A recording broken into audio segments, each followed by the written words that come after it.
The initial trailer for Xenoblade Chronicles 3 has had me thinking quite a lot recently, specifically thinking about what the initial trailer is implying about the story. I've come up with what I think is a decent idea, and I'll be sharing my theory in this video. Bear in mind that there will be some minor spoilers for both Xenoblade Chronicles 1 and Xenoblade Chronicles 2 in terms of how the worlds worked being discussed in this video, but there won't be any major plot spoilers for either of those games. I hope you enjoy. First off, before I get into the full details, I need to quickly explain what ether is and what it does. Ether is a substance in the Xenoblade games which was described in Xenoblade Chronicles 1 as the building blocks of life in the universe. It has a cycle or flow, similar to real-life cycles in our own world, such as the carbon and water cycles. In Xenoblade 1, we learn that when living beings die, the ether that their body is made up of is said to return to the Bionis, which the Bionis then used to produce new ether within its own body and therefore produce more biological life. For example, crops, which are then used to grow new people and creatures. In my eyes, it's basically the carbon cycle, except magic. It is also implied that Titans did this in Xenoblade Chronicles 2 as well. But in Xenoblade Chronicles 3, evidence suggests that the natural ether flow in Ionios has probably stopped. Maybe because the Titans are dead, and while their bodies still make up most of the environments in the world, they are no longer playing their part in the ether cycle, or some other outside influence is altering it. This is the basis of my theory for the story of the game. Through the biographies on the Nintendo website of the party characters seen in the first trailer, we learn that the two protagonists of the game,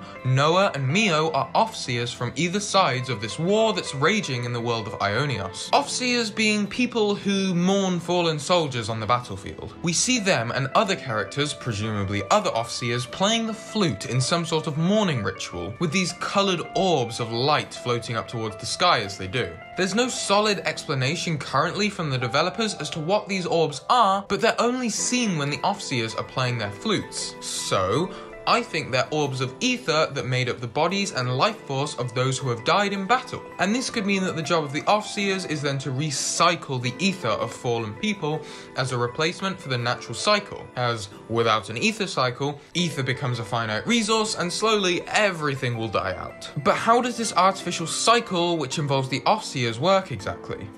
I think the process is kind of suggested by a line from another new party member, Uni, when she says, "What good's filling up these flickering clocks in our eyes? It'll never replace the friends we've lost." It's quite an impassioned speech and sounds like she's speaking out against the people who want them to be filling up these clocks. This could imply that the way the artificial flow of ether works is that when people die, the Offseers use a ritual with the flute which channels the ether of the dead into these clocks. These clocks can be seen on weapons of every character seen in the trailer and some other things like mechs. I think that the clocks could indicate how much ether the wielder of the weapon or mech has left in their body, and therefore how long left they have to live, which is suggested by the opening line of the trailer, "Fighting in order to live,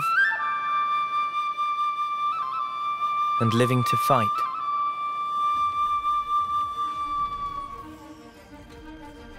That's the way of our world. Ionios.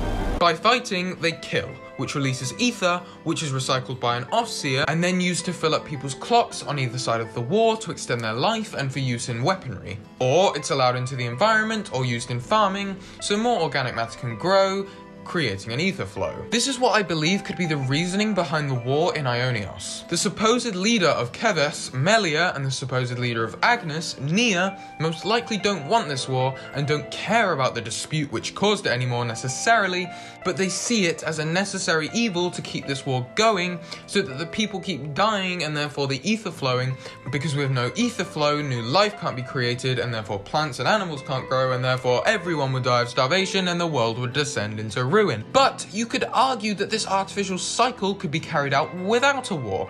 The Offseers could just do their rituals when beings die of natural causes. But perhaps there's some story-driven need of both sides to accelerate the ether cycle through means such as a war. But where exactly could this take the story? In the trailer, we see and hear a character that looks surprisingly like Vandam say, you're not enemies now, and then it's the only way you're going to defeat the real enemy. I'm thinking that this speech could then be what inspires the two party trios from either side of the war to join forces and fight this real enemy, as the events we see playing out after this part of the trailer mainly involve the party members from both sides of the war working together. In theory, both Kevus and Agnes are fighting to keep this infinite war going so the ether flow doesn't stop. So what if there is some entity, this real enemy, who is stopping the ether flow continuing in some way which should be possible through natural means, and if this real enemy was defeated, then the natural flow of ether could resume again and the war could stop.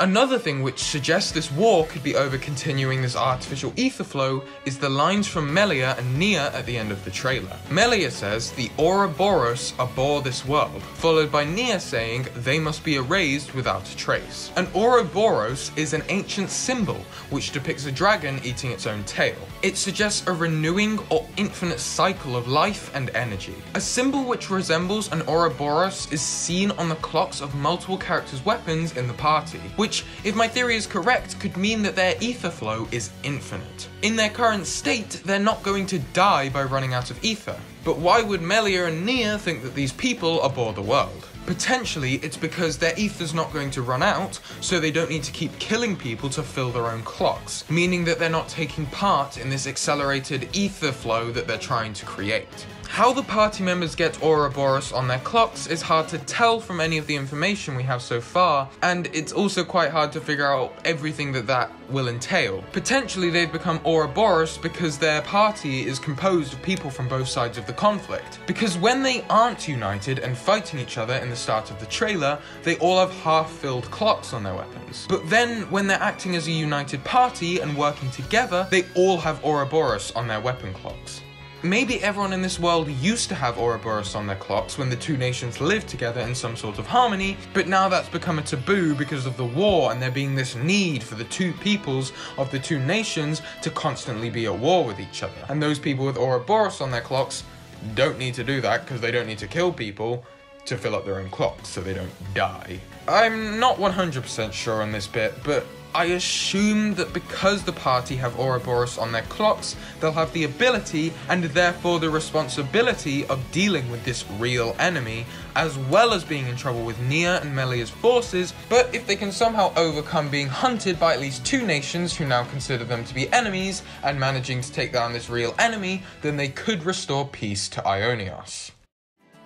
So, to quickly sum everything up, I think the plot of Xenoblade Chronicles 3 will entail there being no natural ether cycle in Ionios, and there being a need for this accelerated one, causing the leaders of both nations to want to sustain this war, which started up for either that reason or some other unknown reason. The party will be united by this bloke who looks like Vandam, and they will become Ouroboros somehow and go on a conquest to take down this real enemy, who is either halting the natural ether cycle somehow and or creating a need for there to be an accelerated one. All whilst the party are being hunted by agents from both sides of the war, as the leaders believe them to be haters of the world as they have become Ouroboros. But if they can take down this real enemy, despite the odds they can return peace to the world of Ionios. This is what I think the story of Xenoblade Chronicles 3 could potentially be like, based on the information we have floating around from the first trailer, and of course background knowledge from the first two games. What do you think of my theory?